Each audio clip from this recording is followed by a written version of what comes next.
Timplan ko si Sion ng gatas niya. Baka sakali pauwi niya ako mamaya. Kasi kahapon, hindi ako pinayagan eh. Tingnan natin na kung hindi ako papayagan ni Sion ngayon. Titimpla, ito yung ano niya eh.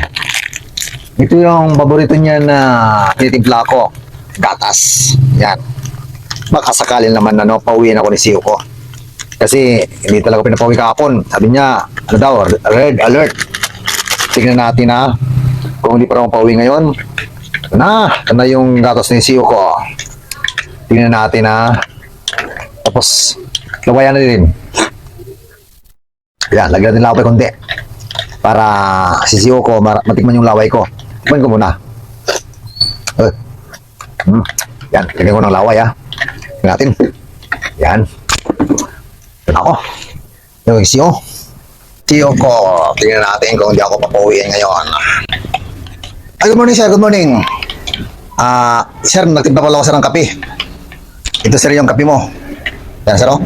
Yan. Kape yan sir, kape. Bigyan mo sa akin kung masarap. Ito ba yung walang laway? Walang laway ba na kape? Masarap. Ito yung paborito ko na tinimpla mo ngayon Yan sir yung paborito mo ng kape. Sir yan, masarap. Masarap sir yan dahil ganyan, gatas. May halong gatas. Kasarap ito. Pero ibig sabihin, pag tinimplan mo ng kape, magpapaalam ka naman yan. Kasi ganyan yung ganyan yung ugali ng isang sundalo. Pag masipag, magpapaalam. Sir, magpapaalam sana ako. Kasi iba na yung nararamdaman ko ngayon eh. Masama na yung kutob ko eh. Parang mayroon ng umali-aligid na sa aking bahay. Baka sir, payagan mo naman ako ngayon. Sige na sir. Sir, 6 hours lang, 6 hours.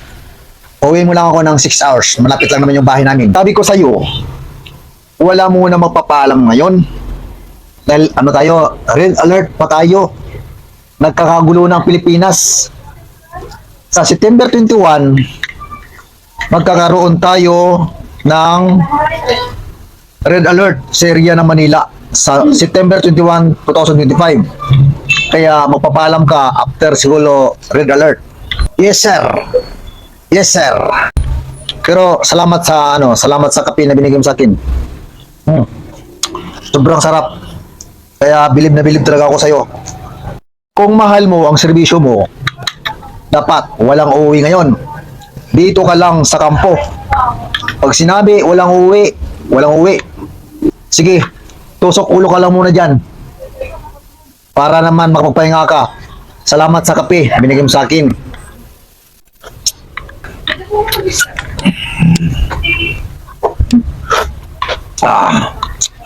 Sarap ng